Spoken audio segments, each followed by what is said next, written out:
Hey people, today's Friday motivation. You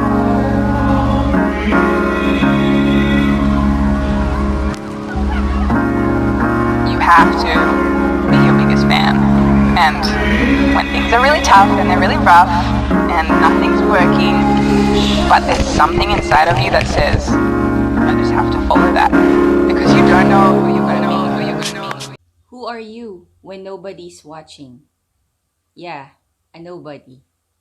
But that nobody can turn into something big. You just have to be real, and talent will naturally comes out in you. To be a successful creator, you don't need millions.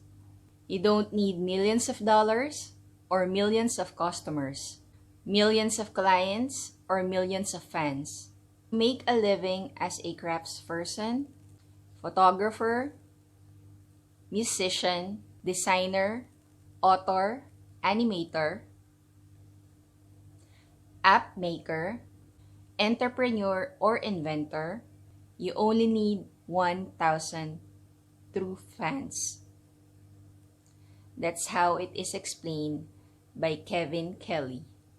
If you want to be a content creator, just keep creating and loving what you do for yourself.